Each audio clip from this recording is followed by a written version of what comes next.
Ladies and gentlemen, I'd like to make a short statement. In the world of royal servants, there are few more controversial figures than Paul Burrell. I think Paul is a fascinating character. As Diana's butler and footman to the Queen, he served the royal family for over 20 years. Only one man in history has ever served and been close to the Queen for 11 years and Princess Diana for 10. But Burrell was no ordinary staff member. He was a former insider who went on trial for theft from his employers and was cleared. Is this what you expected? Of course it is. But who now enjoys a lucrative life of celebrity. Honestly, Paul, isn't it about the money? It is not about the money. But how did the man handpicked by the Queen have such a meteoric rise to fame? How did he secure the trust of Princess Diana? And was he really privy to the royals' greatest secrets? With access to his family, he is very loyal. his supporters, Paul was a keeper of her secrets, there's no doubt about it. and his critics. They watch him, but they don't trust him. We tell the extraordinary story of Paul Burrell, from servant to celebrity.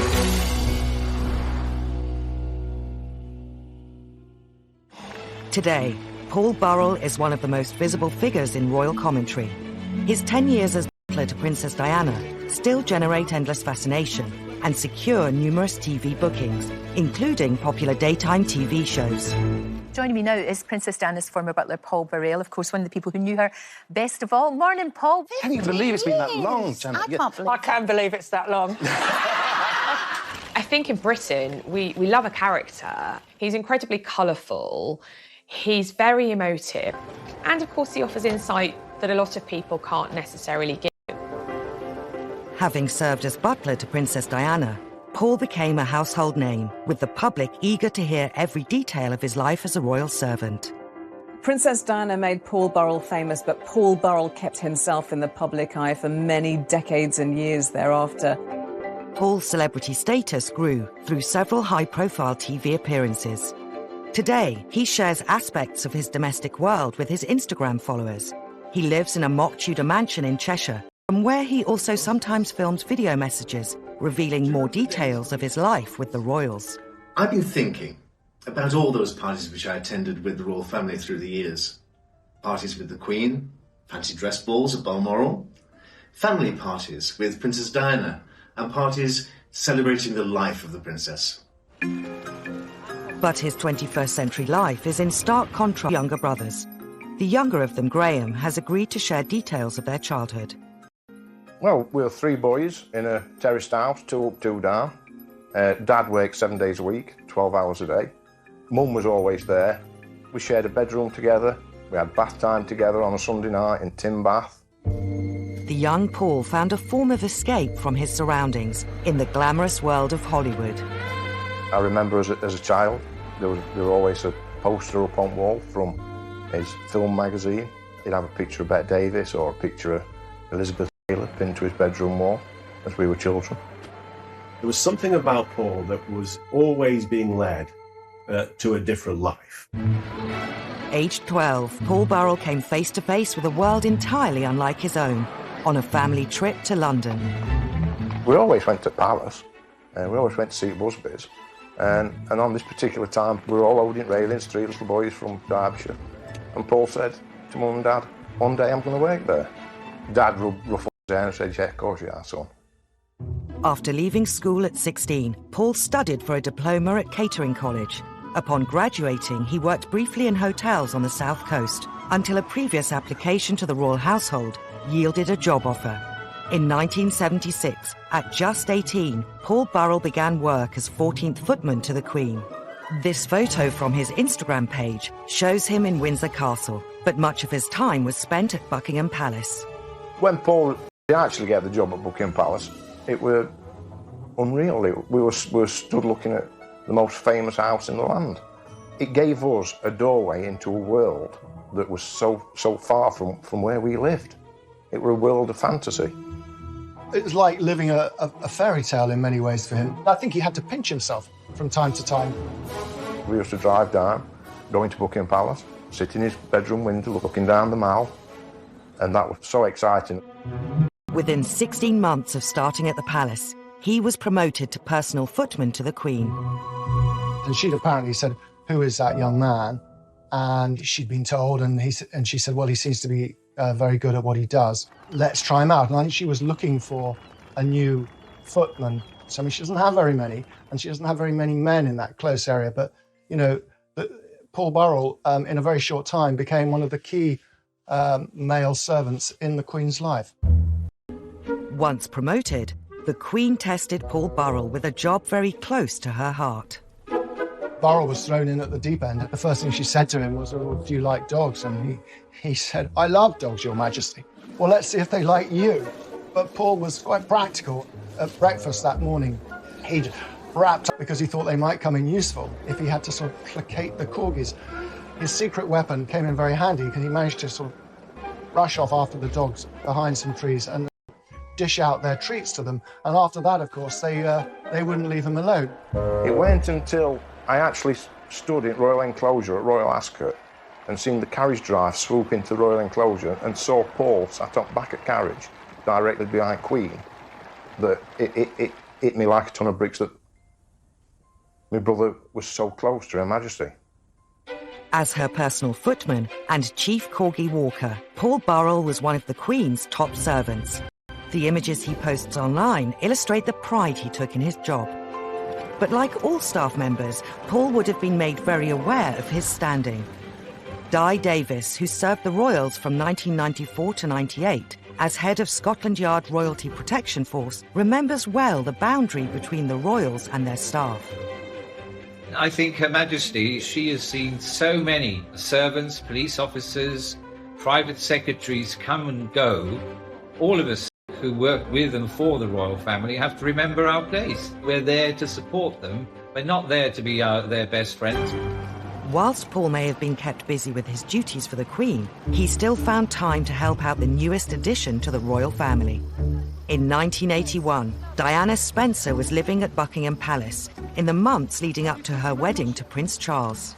This other member of staff called Mark Simpson had got close to the princess, and he was taking her Big Macs, and so he pulled Paul Burrell in to be part of this mission.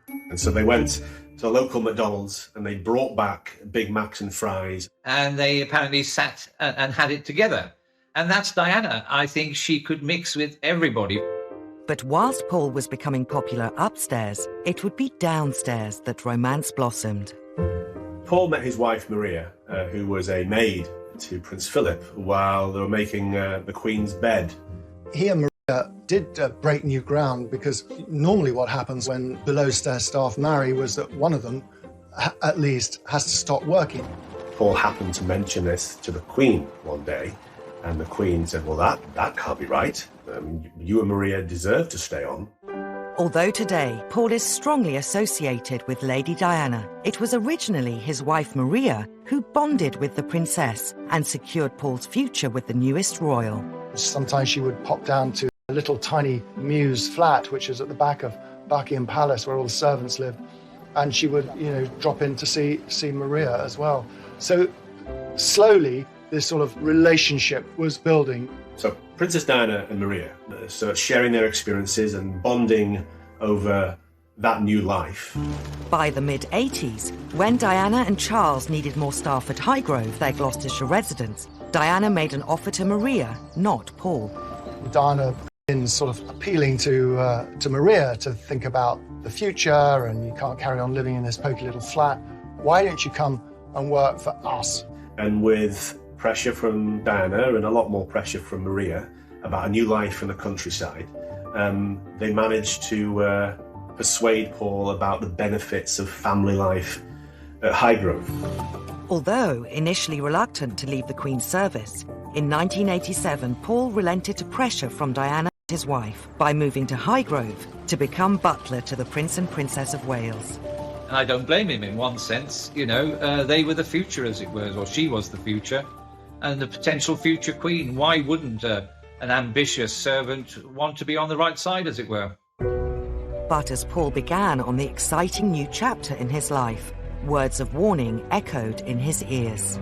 Just before he left, he was taken aside by a very senior figure at Buckingham Palace who said to him, Paul, there is something you need to know about the Charles and Diana household. All is not as it seems.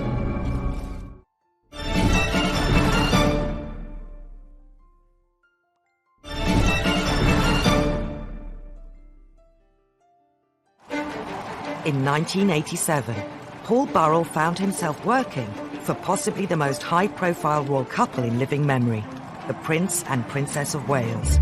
Based at Highgrove, he was a highly valued butler, but relations between Charles and Diana were strained. All the staff in the royal household knew that Prince Charles was carrying on a years-long affair with Camilla Parker Bowles. Princess Diana is first absolutely suffering and devastated, and then very slowly begins to try to find love and friendship in other places. With a growing divide between Charles and Diana, the princess drew on close friends for comfort. The photos Paul shares on social media from this time reflect the increasingly personal relationship he was developing with her.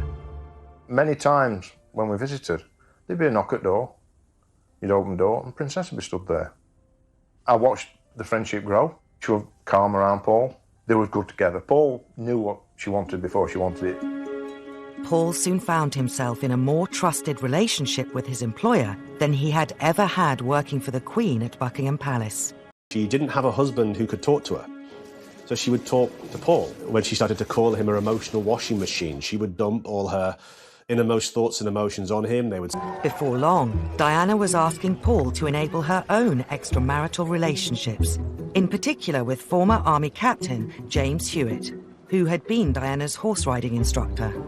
There was one time when Diana asked him to go and pick up James Hewitt, to take him to Highgrove even, which is quite astonishing. So Burrell put him in the back of a car underneath a blanket, and I mean, whether it really worked, it's highly unlikely, because there are police all over the estate at Highgrove. The marriage problems of Charles and Diana soon became public when the Prime Minister made an unprecedented announcement. It is announced from Buckingham Palace that, with regret, the Prince and Princess of Wales have decided to separate. As Diana and Charles discussed separation practicalities, the Princess made an astonishing demand. Charles said, well, you know, whatever you want, just take it and go. And she said, well, what I want is, I want Paul. From 1992, Paul Burrell became butler solely to Diana, based out of Kensington Palace. It's interesting to speculate on how that felt for Paul Burrell. Did he feel that he was stepping away from the real heart of the royal family, so away from the Queen, away from Prince Charles, away from the blood heirs of the English monarchy? Or did he feel the opposite, that actually Princess Diana was clearly the superstar, obviously far and away much more charismatic and interesting than any of the other royals? Diana ran her household much more informally than any other royal. The normal hierarchy of servants was ignored, and whoever was closest to Diana personally would rise to the top. She was falling out with people, staff were coming and going. The only sort of constant in it all, at least to me on the outside looking in, seemed to be Paul Burrell. Before long, both Diana's private secretary and her other butler, Harold Brown, left her service. Candid photos from Paul's Instagram feed reveal how Diana even started to become a feature of Paul's social life. In 1994, she attended his wife Maria's 40th fancy dress birthday party. But as their lives became ever more entwined, Diana started to rely on Paul more and more. She started leaving notes about her life, her thoughts, asking him for advice on all manner of things. Paul has given the public glimpses of these notes through social media.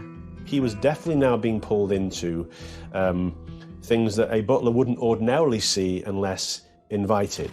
In recent years, Paul has been publicly questioned over whether the relationship with Diana was more like that between friends than employer and employee.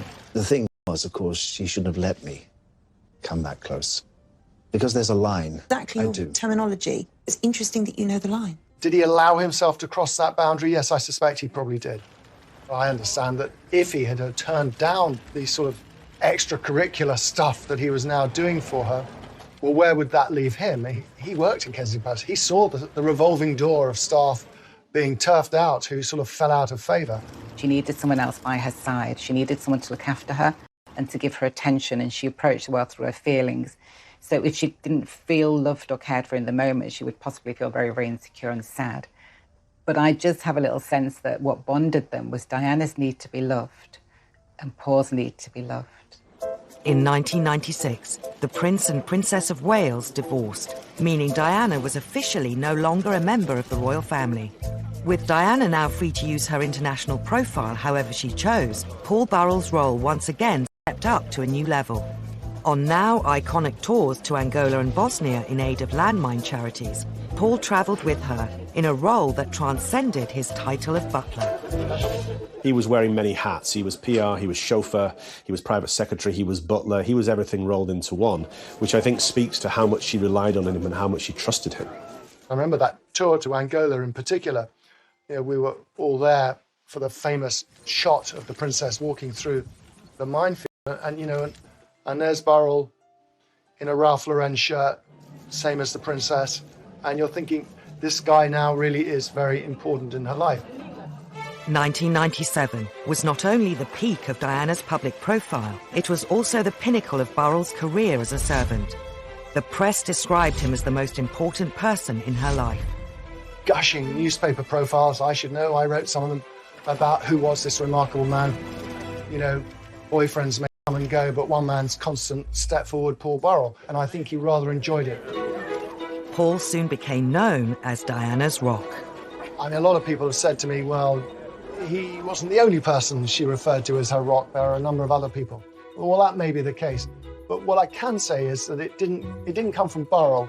I didn't hear it first from Burrell. It probably came from Diana. Paul has subsequently claimed in TV appearances he was not only her rock, but also Diana's best friend. I was her best friend. I was a great advisor on what to wear and when to wear it. I did great flower arrangements. I think the friendship were greater than they thought at the time, if that makes sense. I think it were great when you look back at it, when you're actually travelling through it. I don't think he was her best friend. I think that's a misunderstanding. I think that's something that he subsequently came to in the years after her death. But since her death, he has revealed them too. One of the most sensational was a letter she wrote just 10 months before the tragic accident that took her life. In 2003, Paul revealed the existence of a letter that Diana had written a couple of months after her divorce from Charles, saying that she thought Charles wanted to kill her. This letter was given to Paul, he says, as insurance, and it was in Diana's hand. But Diana was paranoid about these things. I mean, Burrell, I think it's best to reassure her.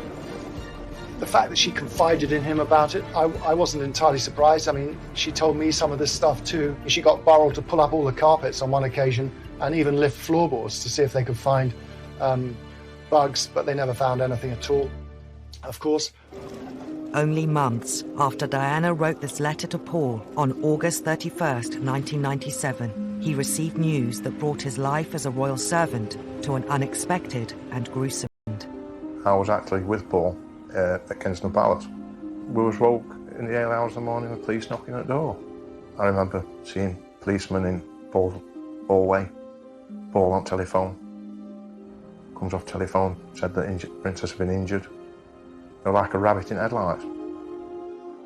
Everything, his job, his best friend, everything were in jeopardy. The driver and Dodi Al-Fayed died at once. The security man and Diana initially both survived, though ambulancemen spent 2 hours with her at the scene. They were brought here to the Pitié-Salpêtrière hospital, but such was the gravity of Diana's injuries, they pronounced her dead at 4 a.m. Paris time. Upon hearing of Princess Diana's death in Paris, Paul left to perform one final royal duty. He arrived before Charles or any other royal and began arranging for her to be brought back to Britain. They just wanted to take care of all ends and make sure everything was in order and protect the dignity. After her televised funeral in Westminster Abbey, Paul was one of only 2 non-family members invited to Diana's private burial at the family estate, Althorpe. But perhaps the greatest honour for Paul in the months after Diana's death was his involvement in her memorial fund. He would explain in TV interviews how this was a way of protecting her memory. For me, it's a way of carrying forward what I began 10 years ago, looking after the princess in a private way. I can now look after the princess in a public way. While being employed by the Memorial Fund to arrange charitable work, Paul Burrell appeared at events as Diana's representative. The press got more interested in Paul after Princess's death because he was more... And instead of standing there with a tray serving champagne, someone is standing in front of you with a tray serving you champagne. By the middle of 1998, Paul Burrell had carved out a place for himself in public life as the spokesperson for Princess Diana's work and ideals. But with his public profile rising, what was more important to Princess Diana's former butler? Less than a year on from Princess Diana's death, Paul Burrell, her former butler, was working as the chief fundraiser of her memorial fund. The Princess of Wales Memorial Committee gathered in 11 Downing Street for their 5th meeting. But it wasn't long before his high profile began ruffling feathers. It is a moving and natural progression for Paul Burrell to be the person to take up the mantle, to carry forth, championing the causes embraced by the Princess in her lifetime. I think as Paul Burrell's stock rose and his profile increased and he found himself in the middle of the media spotlight as the person closest to Diana, I think that led to a perception that he was enjoying it all a little bit too much. That I feel that her spirit is still alive. There he was at the Memorial Fund ball. He had spent 20-odd years in the shadows, as invisible servants are meant to be, and he's thrust into the spotlight. It did seem extraordinary. He found it all almost too good to be true. And it seemed it was. In December 1998, Paul was made redundant. Mr. Burrell only had a few words to say. Paul claimed Diana's sister, Lady Sarah McCorkadale, broke the news to him in a London wine bar.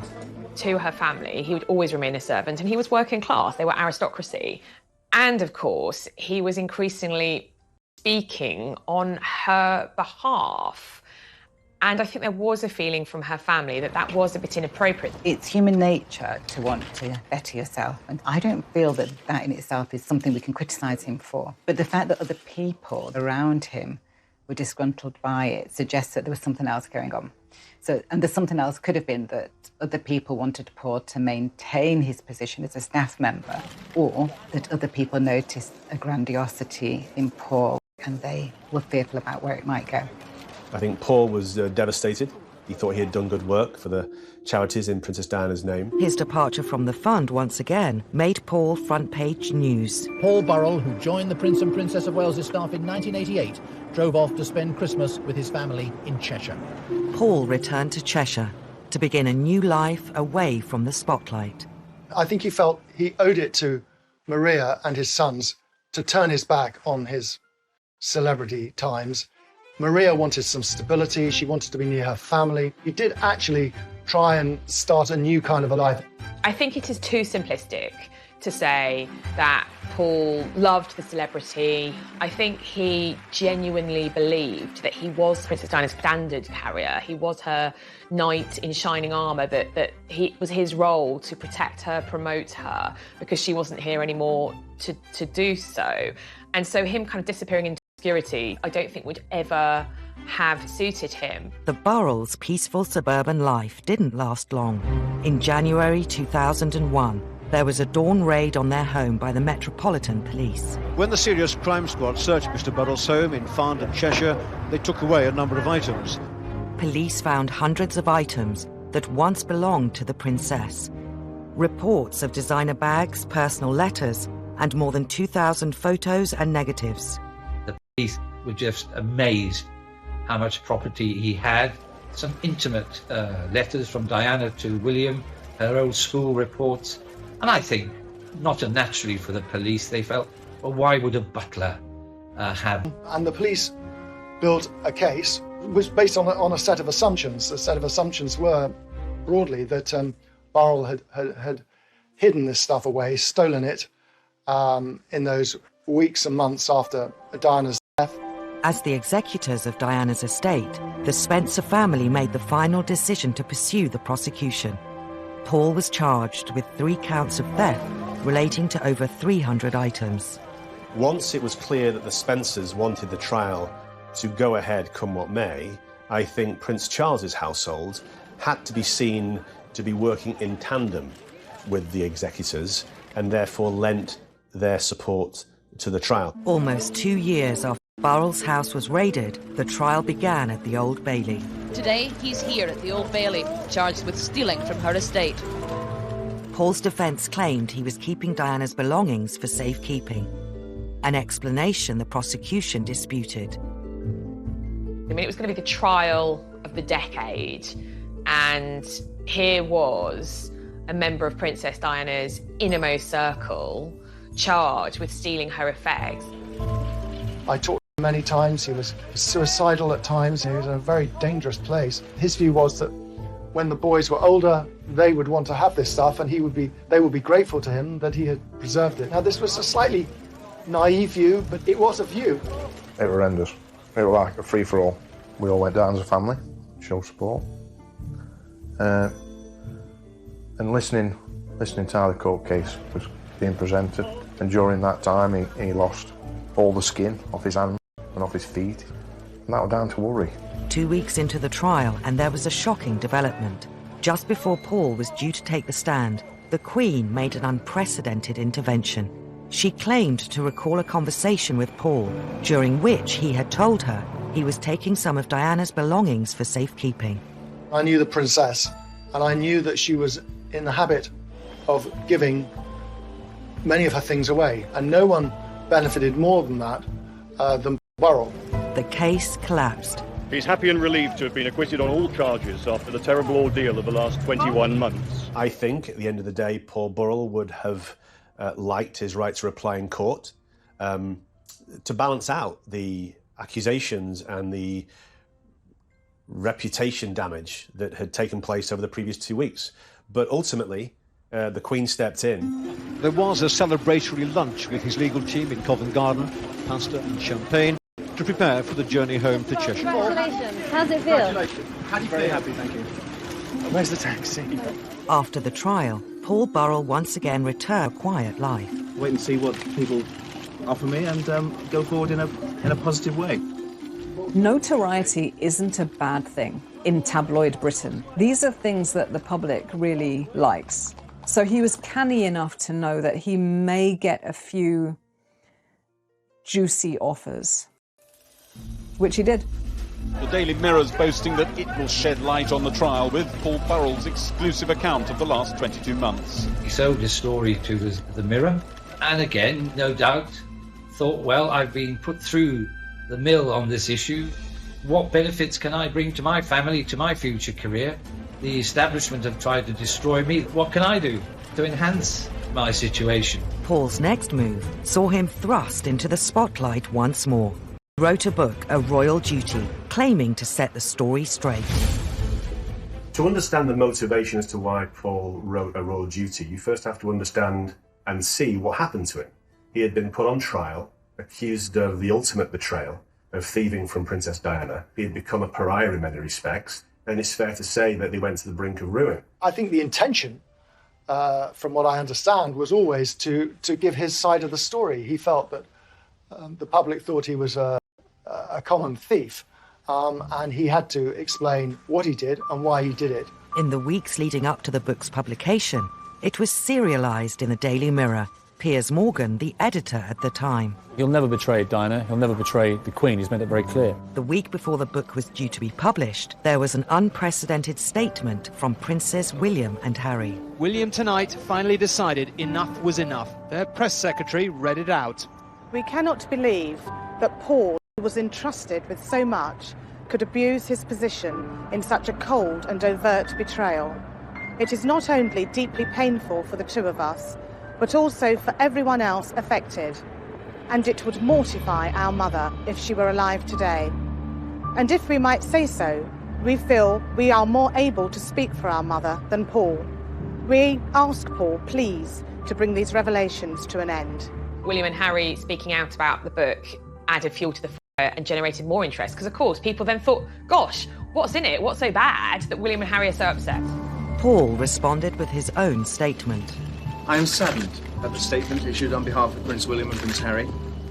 Saddened because I know that this book is nothing more than a tribute to their mother. I remember drafting a statement. I remember calling all the producers and news crews to get the 10 o'clock news slot, because we weren't going to allow Buckingham Palace to try to control the narrative that evening by calling the book a cold and overt betrayal.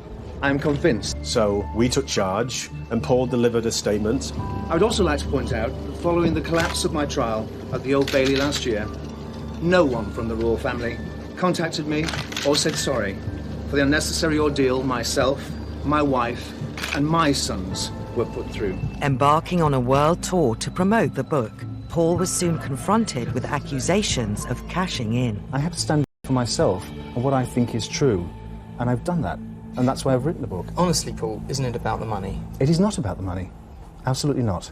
I think that's a little disingenuous when he says it's not about the money. But then, of course, publicly, he can never admit that it's about the money, can he? I mean, how can anyone ever admit that it's about the money? I'll just say this, that in the years after Diana died, he was offered many different times the chance to write his book. One offer, which I saw, was for $4 million. He refused it flat and didn't entertain any discussions. And News International offered him a package totaling £2 million. He refused that deal. He chose the lesser deal on the table, which was £350,000 from the Daily Mirror. It was about, for Paul, the truth. How could his story be presented as he wanted it to be presented? You know, there's that such inherent hypocrisy in all of us. We love to say, oh, goodness, you know, roll our eyes at someone who we say is cashing in on, you know, having worked for the royals. But equally, we can't get enough of it. We want to lap up everything that they have to say. With the spotlight firmly on the former butler, in 2004, Paul appeared on ITV's popular reality show, I'm a Celebrity, Get Me Out of Here. Taking part in a number of challenges, much to the amusement of presenters Ant and Dec.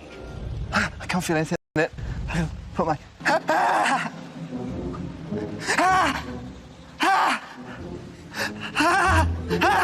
And I watched some of it, and he was very funny. You know, he was screaming and shouting, as people do.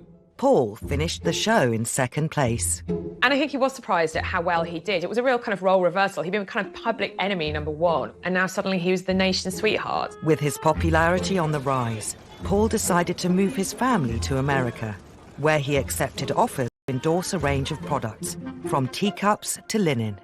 I do understand why, if you've been in a trial in England and it was very exposing, you get to America where people are going to treat you much better and they're going to treat you like you're famous, without any baggage at all, with a nice little paycheck ticking over. It's seductive. The Americans love British royalty, and they love the kind of Downton Abbey, upstairs, downstairs kind of story. So here was a bona fide servant to the British royal family, best mate of Diana's, and... He wasn't to last. After the inquest into Diana's death, he was secretly filmed, admitting he didn't tell the whole truth in court. Paul's world once again came crashing down.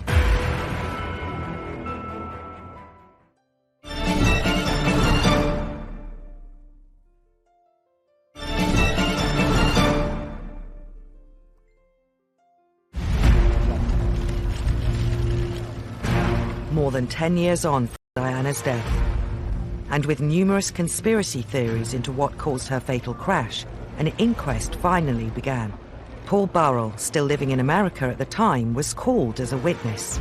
All day, Mohammed Al-Fayed sat in court listening as Paul Burrell rejected any suggestion that Diana was about to announce her engagement to his son, Dodi. I find that difficult to believe, he said. This was only a 30-day relationship. She was on the rebound from Mr. Khan. He gave evidence as somebody who knew her intimately as a servant, but also a confidant. He was one of the last 6 people that actually she phoned before she died.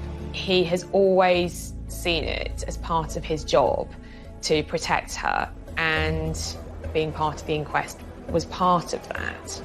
The world's media were on tenterhooks, desperate to see if Paul had anything new to say. But instead of new revelations, Paul Burrell quashed rumours that were circulating about Diana, including that she was pregnant with Dodi Fayad's baby.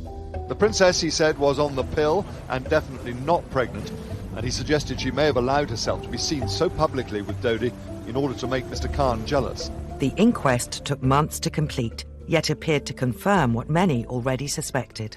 Let's be clear about this. Princess Diana died because a drunk driver was driving her car and was going far too fast in a Paris underground tunnel. And crucially, she wasn't wearing a seatbelt, and neither was Dodi. So those are the very base facts, but I think there was such an emotional outpouring of her untimely death that the facts got lost. With the inquest finished, it wasn't long before Paul Burrell found himself having to face uncomfortable questions again. When he was secretly filmed by a Sun journalist, admitting he didn't tell the whole truth in court. He was drunk, he was jet-lagged, and he maintains he was a victim of entrapment. There might have been an element of showing off. I'm sure that's quite possible too. The total disregard for how this will feel to the people who were affected by Princess Diana's death, it just takes my breath away. Paul's lawyers issued a statement, not under oath. He did not conceal anything remotely relevant to the inquiry. Despite this, the impact was wide-reaching. The fairy tale was over. The fantasy was broken. He wasn't this twinkly-eyed English butler. I think he did become less credible as a kind of talking head and as a source on the royal family. His star was waning, and he returned to Britain, to the family's flower shop. Paul's wife and children remained in America. It certainly had a negative effect on views about him. You know, he went from being this rather sort of lovable figure on daytime television to someone who, you know, the public sort of collectively groaned about. In 2017, after years of media speculation over his sexuality, Paul revealed he was gay and planning to marry his partner of 10 years, Graham Cooper. With Paul's private life almost as valuable as Princess Diana's, the Sun newspaper ran the exclusive. Paul wanted a private wedding, and he wanted to come out as a proud gay man privately to the people who know and loved him. You've got to remember, the Sun newspaper chose to out him. So the moment that news breaks, you are immediately out of control of the story. So Paul did a deal to take control of the narrative. Paul was once again welcomed onto British daytime television. In an interview on This Morning, he revealed how he told his family about his sexuality. To sit with them and talk about my sexuality and to cry with them and say, this is your dad. I'm your dad. I'm not going to change. I'll always be here for you. I said that to my wife. I said, I am your best friend. I'll always look after you. I'll always look out for you. As complex as Paul is, it's important to understand and not villainise him at every turn, to understand that he also had some very difficult challenges, which he had to find ways to overcome. Since his marriage, Paul has sold his flower shop, but still accepts offers to comment on big royal stories, including talking to the Loose Women panel about Harry and Meghan's departure from the UK. They're not the first royals that have decided to leave the country or to have another home in another country. Diana was also deciding to spend some of her time in America. And in fact, the day she died, on her desk were plans of a home in Malibu in California, which she was in the process of purchasing. Undoubtedly, Paul will want to talk about one of the biggest royal stories this summer, the unveiling of a statue of Princess Diana on what would have been her 60th birthday. When it comes to the unveiling of the statue, I think Paul is realistic about his chances of being in attendance, but I'll say this. I do hope that Princes William and Harry recognise the place that Paul Burrell had in their mother's life. Secrets to tell about Princess Diana and indeed the royal family.